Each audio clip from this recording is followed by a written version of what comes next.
every single student, you got to believe in their potential and assume competence, right? Assume they can do it until they can show you they can't yet. So you got a scaffold to get them there. Welcome to the Sharing Passion and Purpose podcast, a weekly podcast providing career and creative inspiration to help you build a purpose-filled life. If you're interested in tapping into your creative potential, pursuing a career with passion, and building on your biggest and best resource, yourself, please join me on this path.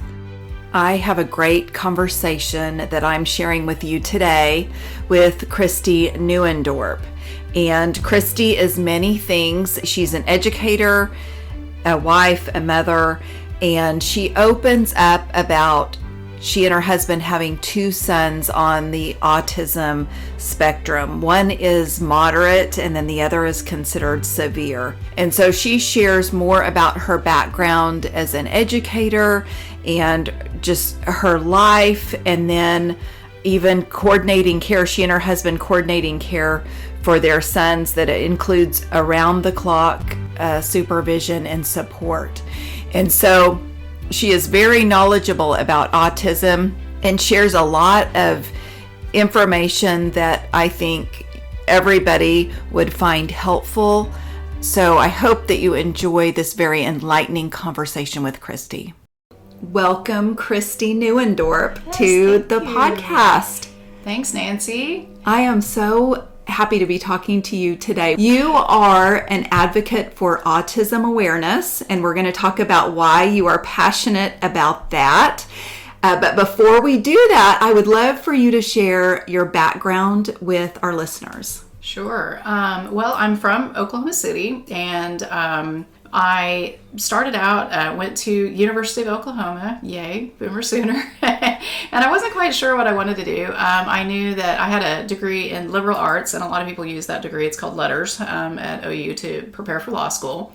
But I knew I loved books and publishing, and so I ended up working for an independent bookstore for several years. Then I worked for a big national publishing company, got married, moved back to the Oklahoma area, and then kind of had to decide what I wanted to do next. I worked for some nonprofits, I worked for some universities in administration, and after several moves around with my husband and his career, we ended up back in Tulsa in 2007. And right around that time, my sons, who are now 23 and 20, were both diagnosed with autism. So my oldest son was diagnosed in 2003, and my younger son was diagnosed in 2005.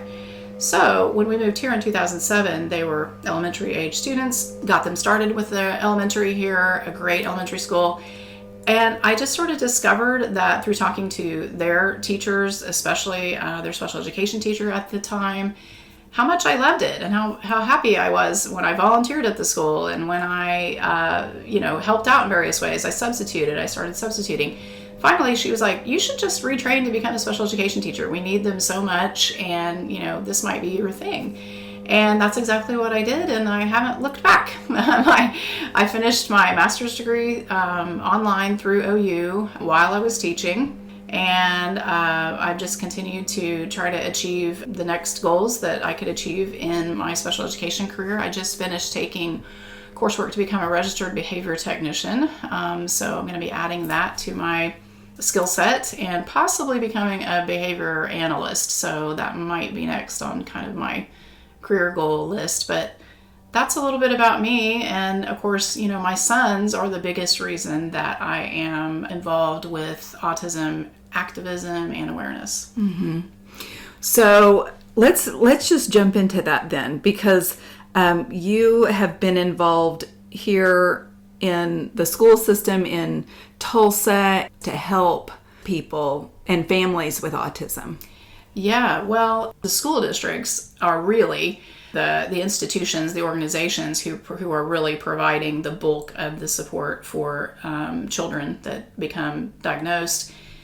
We can talk about this, in as much depth as you want, but public schools are mandated by law.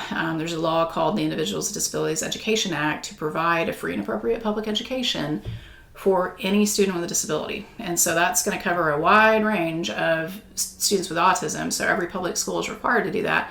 There are some private schools that can serve some kids, and that's kind of part of the fabric of, what's available in Tulsa. And then, of course, beyond that, we have a lot of therapy clinics that have been around for years, and then many, that have moved to the area or have been made possible because of our legislative efforts. A lot of parents got together. There's, particular parent, I want to give a shout out to. Her name is Tara Hood. She runs Oklahomans for Autism Insurance Reform, who got together with another amazing person named Judith Urcity, who was working for Autism Speaks at the time, now works for the Council of Autism Service Providers and a group called the Profound Autism Alliance. They are the ones that shepherded our autism insurance reform effort. We had to reform our insurance laws in order to pay for clinic-based applied behavioral analysis therapy. And ABA therapy is a key to autism intervention and autism treatment and for the quality of life for those of us that live here in Tulsa who have family members that who have autism. Especially those who have aged out of the school system. Correct. And those who it's designed to be a complementary therapy and starting from the youngest ages. So the minute that you receive a diagnosis, and you should be able to reliably get your child diagnosed between 12 months to 24 months. So we know, pediatricians should know, if you suspect, if you think there might be something, talk to your pediatrician, do research at the CDC websites and others that will help you learn what those developmental milestones are if your child is not hitting them. Seek out a referral to a developmental pediatrician or a psychologist who can diagnose and get that diagnosis. Once you get the diagnosis, you can enroll your child in ABA therapy as soon as possible. And it's that early intervention that is super, super key. So I want to encourage parents, if you are seeing some signs or you're concerned, go. Because you want to start therapy as soon as you can. Okay, because people are seeing great benefits from that. Yes, it's absolutely key. ABA is the gold standard. It's recognized by all the major pediatric health organizations in the world as it's what you want to do to treat your child's autism, because it has such a major impact on their ability to communicate, to interact socially, and to kind of diminish and reshape what's called repetitive restrictive patterns of behavior. So like the classic description of children with autism is they instead of playing with their cars functionally, they'll line them up, for example.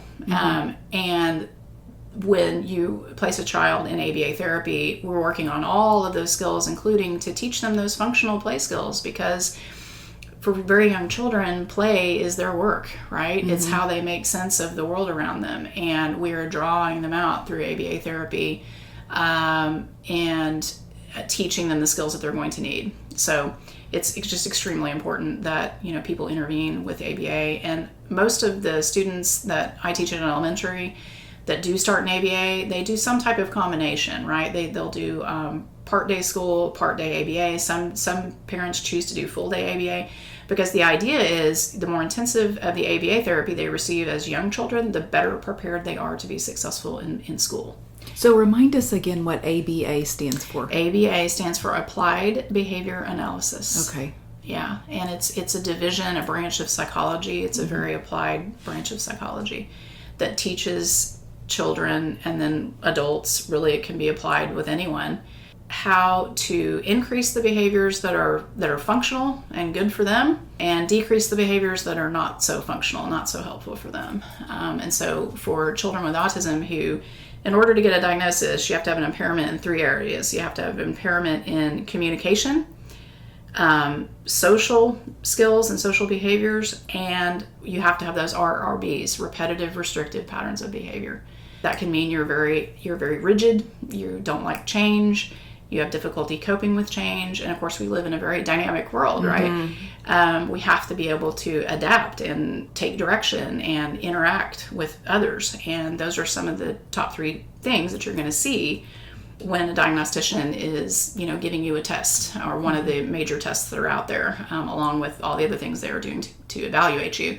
But you have to have those three things in order to have been properly diagnosed. And if you do have those things going on, well, then that's where the ABA is going to help you. It's going to help you to improve your communication skills, to improve your social skills, and to help you with that rigidity and that inflexibility in thinking, so that you can, be more successful in school. And then once you're more successful in school, further on in life, right? Go on to jobs and higher education.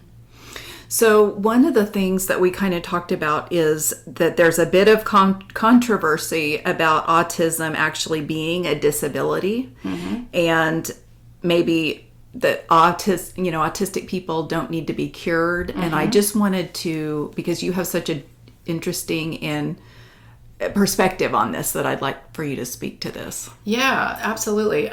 Well, autism was around. I mean, it was first diagnosed as far back with the initial individuals as 1947. It's been around, but the numbers have really shot through the roof since the late 90s, early 2000s. And to further complicate this whole subject, the American Psychiatric Association, who publishes the Diagnostic and Statistical Manual every few years, came out with the version called DSM-5 in 2013. And prior to that version, you'd had a bunch of different diagnoses. There was Asperger's syndrome, there was childhood disintegrative disorder, there was autism, there was Rett syndrome.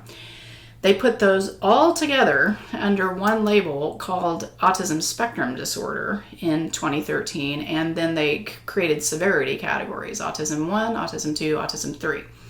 Well, autism 1 is the group of people who have average to high intelligence, but still have those three characteristics that we just talked about. They have some type of communication impairment, a social impairment, and they have some type of restrictive, repetitive patterns of behavior. But those are your highly successful people, right? They're who used to be what was referred to as Asperger's syndrome.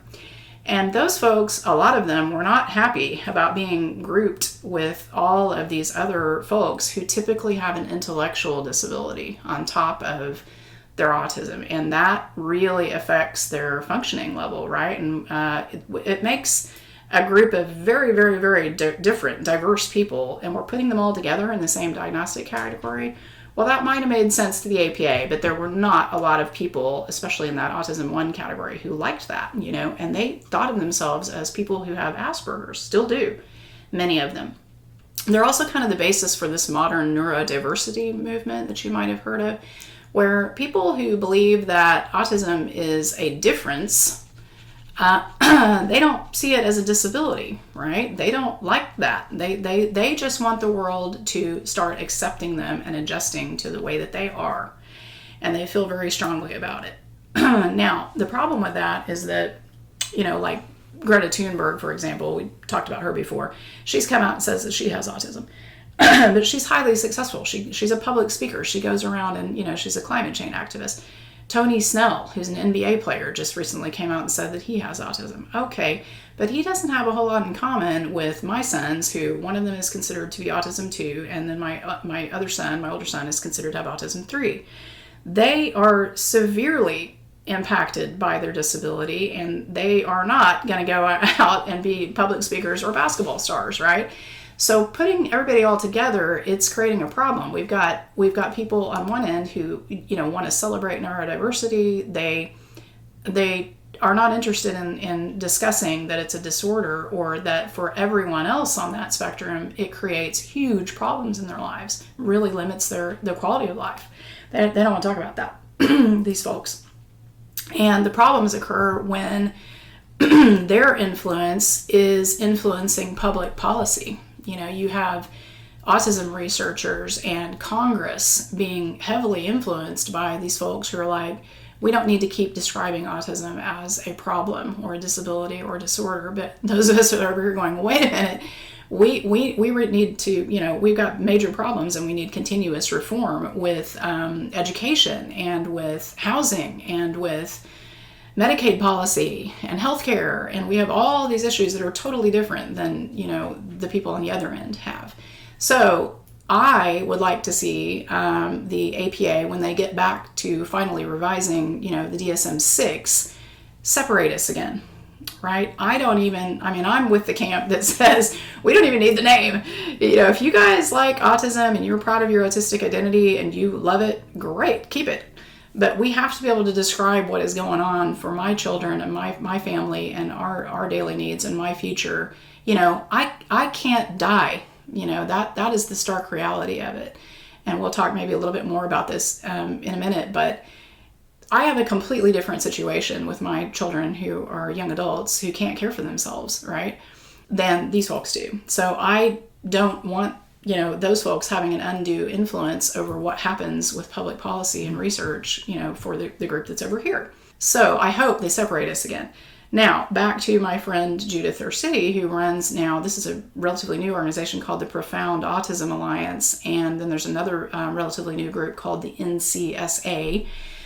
They are really trying to separate out the Autism 3 folks and say, look, we have major needs and issues that need to be addressed, and we are a completely different group. But they're going with that term, profound autism. So you're probably going to hear that, profound autism, severe autism, to represent those groups, a group of people that their loved ones really need 24/7 supervision. They cannot live independently.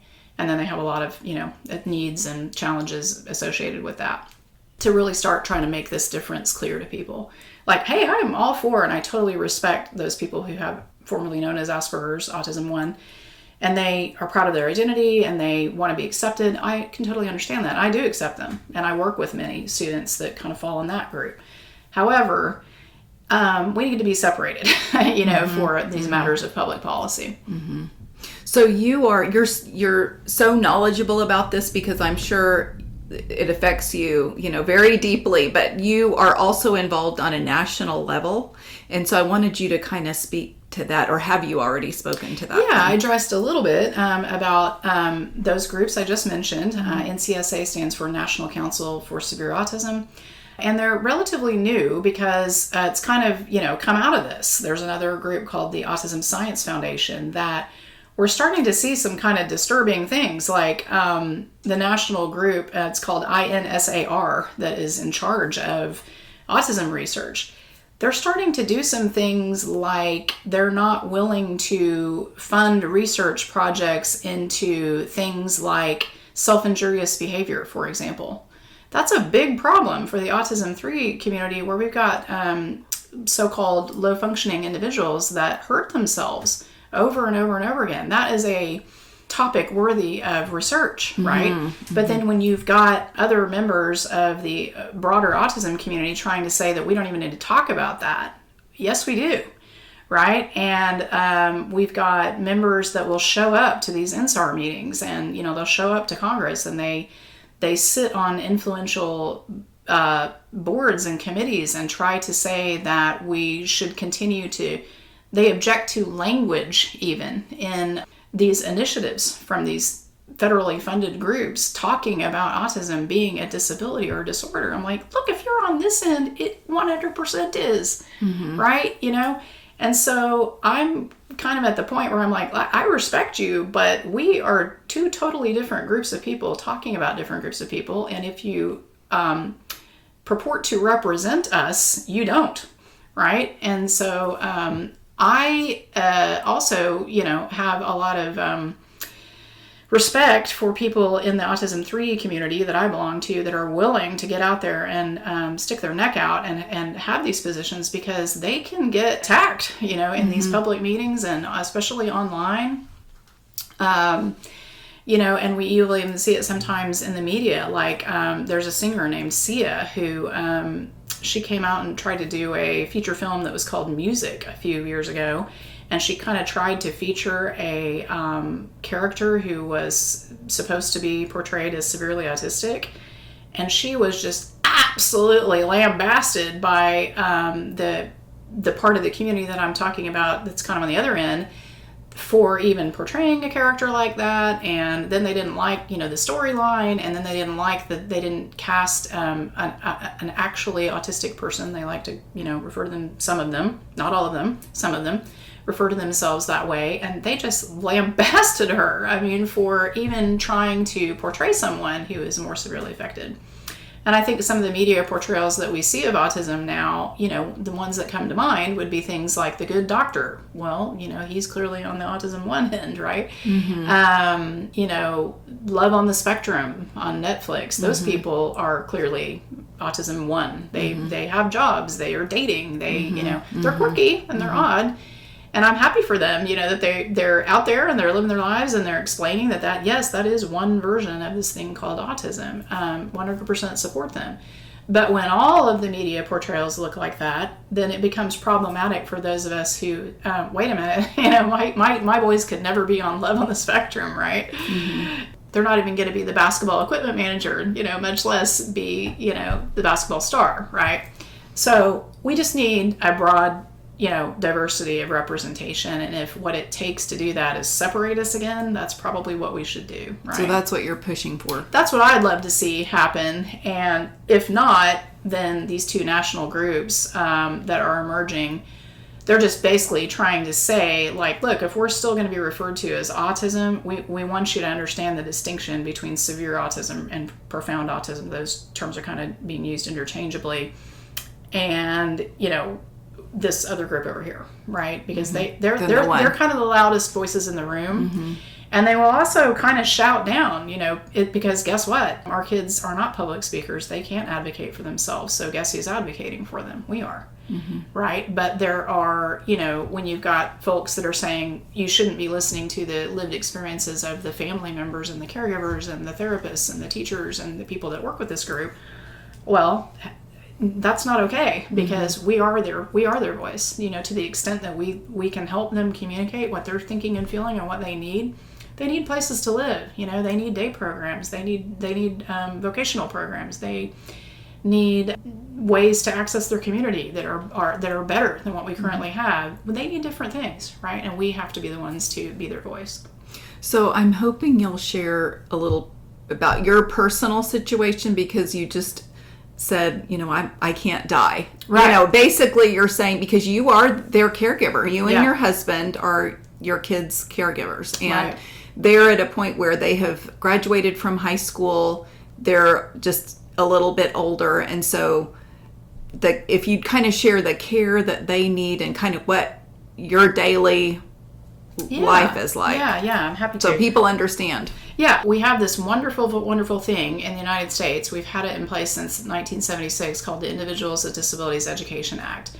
And because Congress stepped in, and guess who? It was the parents back in the 70s, that when the deinstitutionalization movement was happening back in the 70s and prior to that, parents were just told to put your kid in an institution. And they were told, just start over, right? Which is shocking, horrifying when we think about it now. Yeah.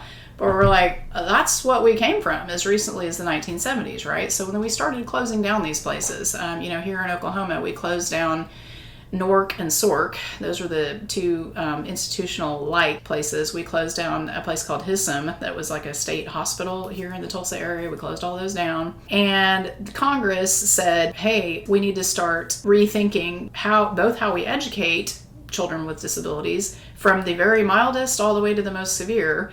And 1976, they passed IDA that requires all public schools to provide a free and appropriate public education to all students. So we've just been getting better and better and better at that as time goes on. So kids can, they go to public schools and they graduate with diplomas. And we've had some recent changes that have come down to the pike that will definitely affect students who have severe autism here in Oklahoma. But once they graduate, then you're going into this system that Congress then came along and they said, well, we're not giving states Medicaid money anymore to run institutions. We're going to have them create what's called home and community-based services programming. Well, in Oklahoma, the way that works is your state legislature has to match the federal money that's available for HCBS.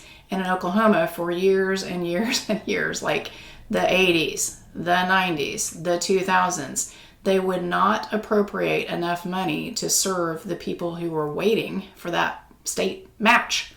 So they were on a waiting list. So the waiting list got outrageously long. There were 5,000 people on it at one point. And when we put our kids on that list in 2007, you got to plan ahead, right? Because you know you're going to be waiting for a really long time. We waited 13 years to get that money. So you didn't have any money to help them when they were school aged in any way. And you're like desperate. I was watching the clock ticking down, to my children's graduation and going, oh my God, we're still not off of this waiting list. I don't have any money. I don't have any money in order to employ a caregiver. I don't know how I'm going to pay for any programs that they might be eligible for. Oh my God, I'm going to have to quit my job. And for years, and guess what? It's usually the moms have to quit. They had to quit their jobs because there was nobody to care for their kids during the day. So, much less educate them or, give them job skills or, get them out in the community, right? So TikTok, I had a major conflict with my son's school district over this because Congress came along and said, well, really, under IDA, what's called transition services, this is what's supposed to be being provided to students, particularly those that have a significant or severe disability between ages 14 and 21. In most schools, you're supposed to be able to go to school through 21 if your IEP team agrees to it. That's the key. Okay. So in a lot of states around the country, they just have these transition programs. They know that their kids that are significantly disabled need to stay in high school longer, right? They need to be prepared for whatever's going to happen after high school. So they graduate at 21. They can still wear the cap and gown. They can still do the whole thing. But it's just with this intent that they need the extra education years, right? Here in Oklahoma, until very recently, most high schools, including the ones that my kids went to, interpreted IDA to say that they don't agree that the kids need any education beyond the credits that they earned, and they wanted him gone at 18. And so that's what happened to my oldest. My high school wanted him gone at 18. I fought and argued and said, wait, we have nothing for him to go to because I'm still stuck on this, DDS wait list. Wait a minute, this is not transition, this is not coordination.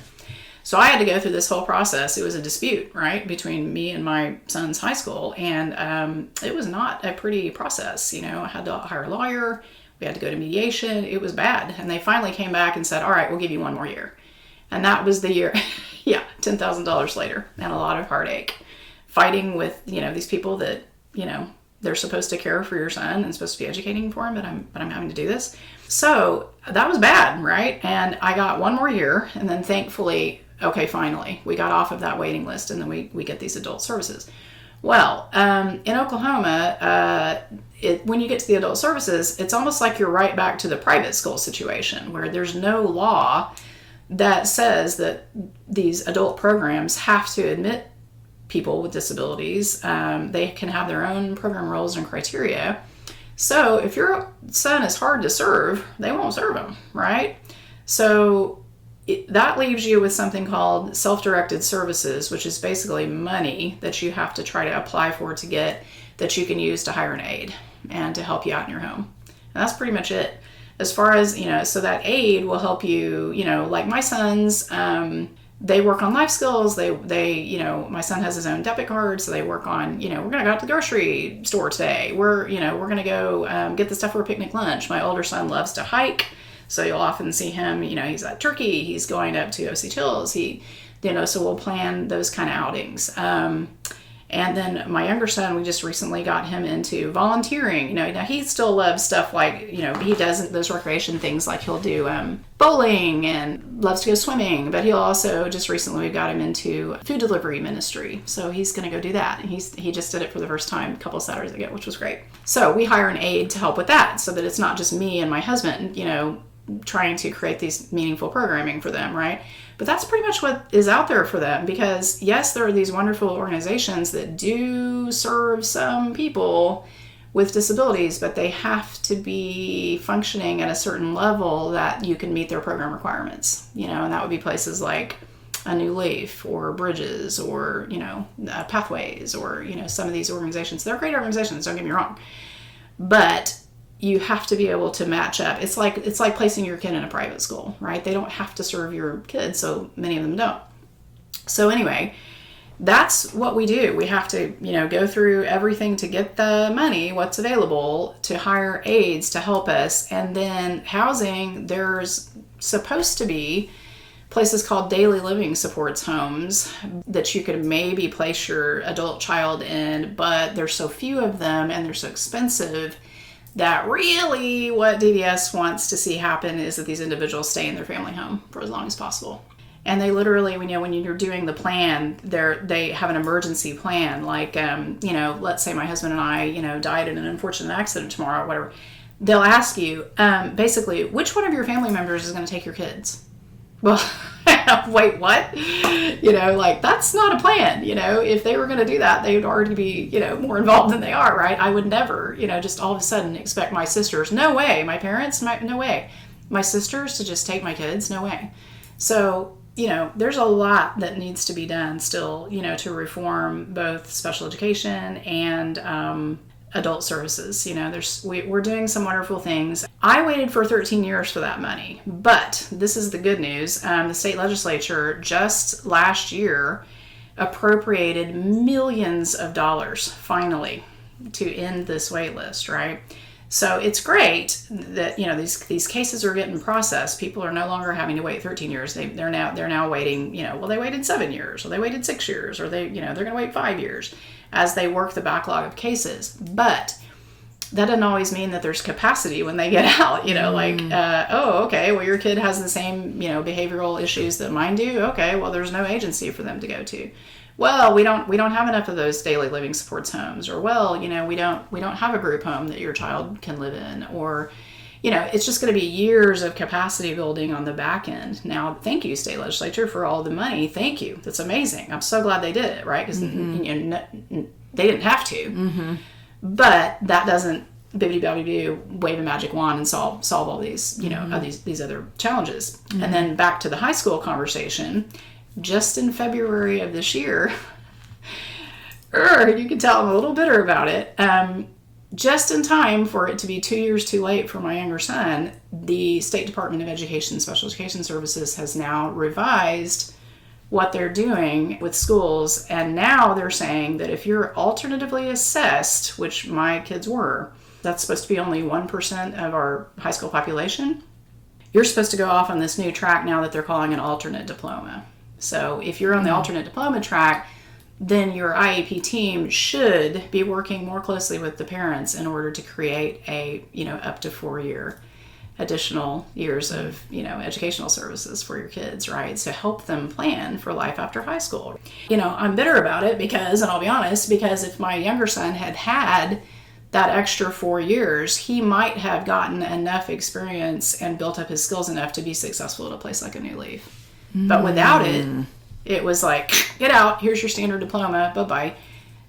The high school didn't really care whether he got into a New Leaf or not. They said they did, but they didn't, And when you're missing that extra 4 years, that's a huge, huge period of time for these individuals to prepare them to get into a place like a New Leaf, right? They might be able to better, meet the behavioral expectations if they'd had more time to practice, right? They were older students when they got in. So anyway, I'm glad that the State Department of Education is coming around on this, but thanks. It was a little too late for my two kids, right?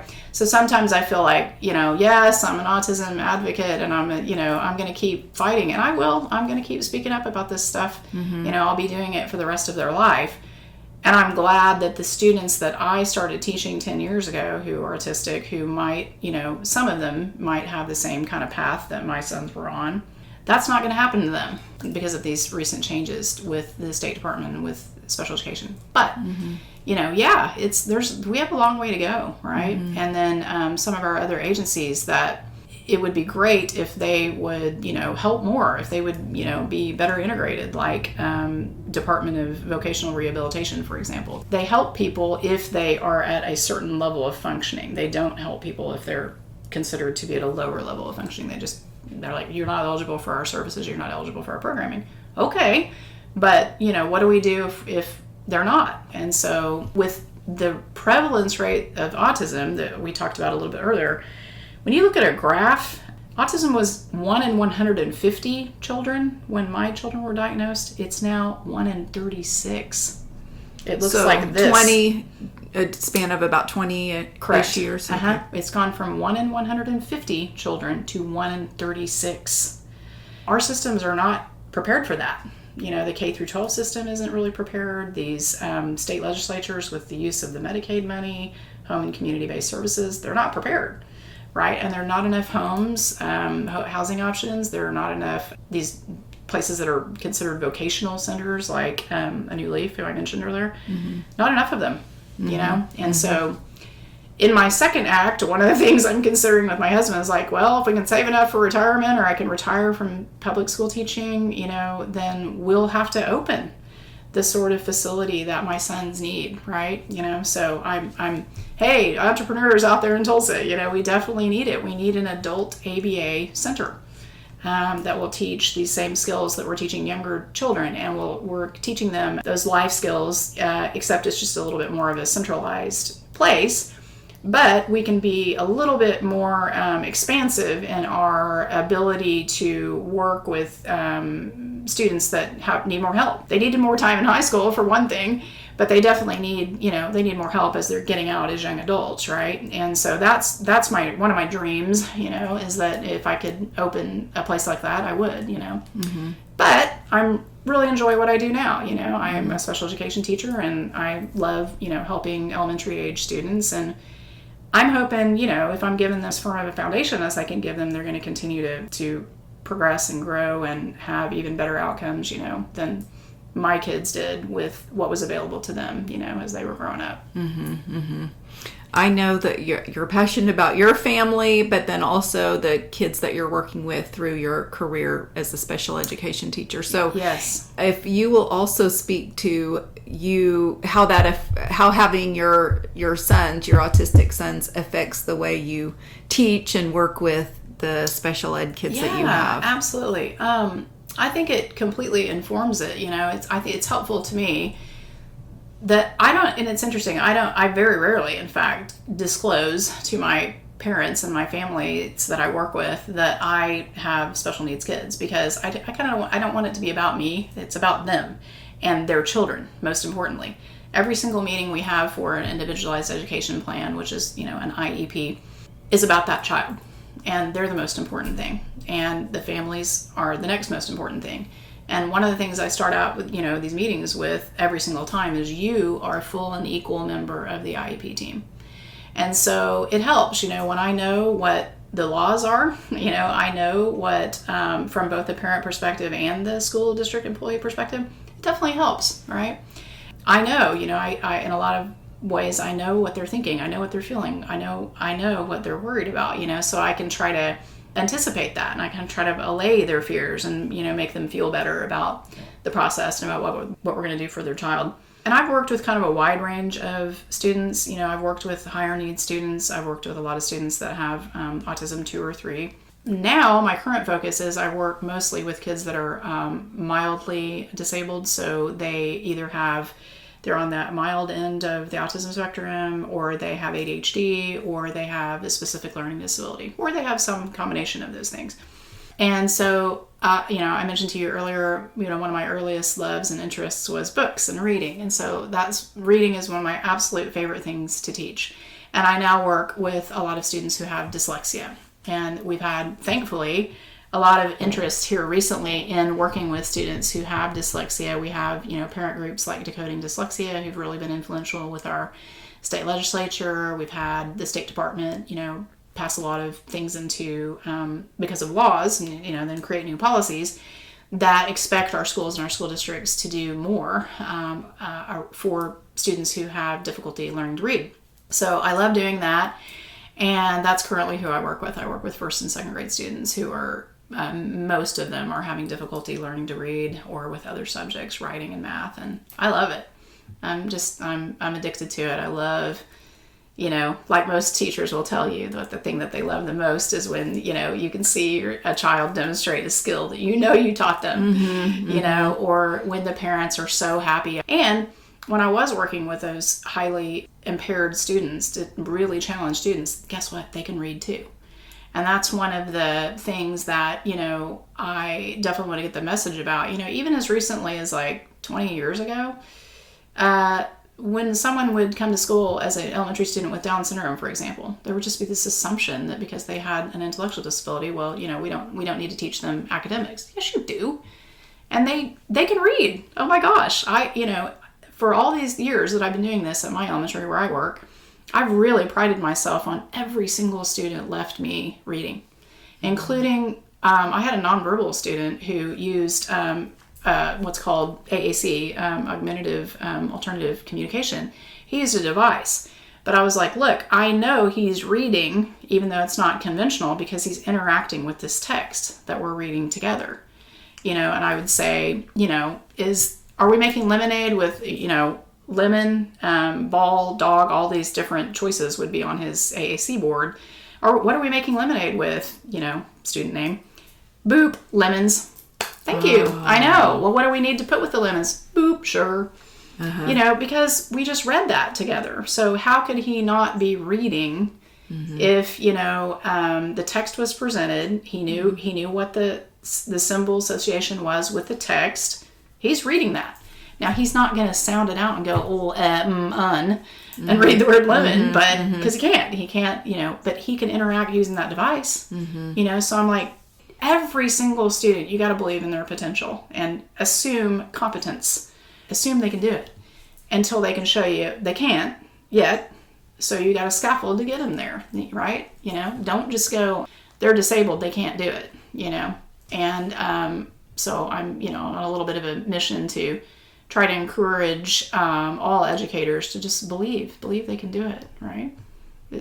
Students will surprise you, what they're able to do, right? If you believe that they can do it. So yeah, passionate about that too. Yeah, so many passions. Yes, I love it and appreciate it. So I am going to wrap up with my question about what I have as my theme this year, and it's living purposefully in 2023. And so I'd love for you to share how you are living purposefully. Yes, well, definitely my main purpose in life. Jackie Kennedy said this: if you screw up raising your kids, nothing else really matters. I think she's the one that said that. So I think that my main focus in life is my own children. I'm really focused on helping them, be the absolute best that they can be and live the best lives they can. And, obviously worried about their future. I want to live to be 100 and them to be, 79, but we'll see.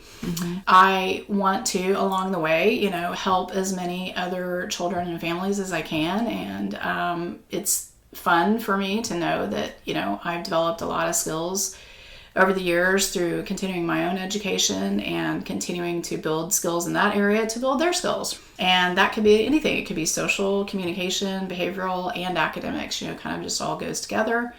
And watching them, leave my classroom grades, I'll always, like most teachers, you'll always be rooting for them. You'll always care about them. That's what I'm really passionate about, and gives me a real strong sense of purpose is, I know that I can keep focusing on others and giving back to others, and hope that, we're creating a world that is more inclusive, more tolerant, more diverse, and that we all understand each other a little bit better, right? And that we welcome all kinds of minds. I think it's super important. I agree. Well, thank you so much for sharing your knowledge with us and informing us on your life, why you're passionate about, autism awareness, and just a little bit about the spectrum and all that you shared today, because that's stuff that I really didn't know. And I feel like you are in the know so much about the current topics, what's trending. And so I appreciate you kind of sharing all of that with us, plus being so honest about your feelings and your life. So thanks again for being here. Well, thank you for having me. And I appreciate the interest in all these topics. Yeah, absolutely.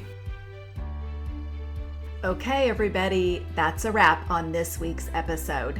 I want to thank you for listening to the Sharing Passion and Purpose podcast. It means the world to me, and I'd love to connect with you. Please follow me on Instagram, Facebook, and LinkedIn at Sharing Passion and Purpose, and Twitter at Passion Sharing. Also, if you like this podcast, it would mean a lot to me for you to subscribe, rate, and review it. And as always, all my show notes will be available on my website, sharingpassionandpurpose.com.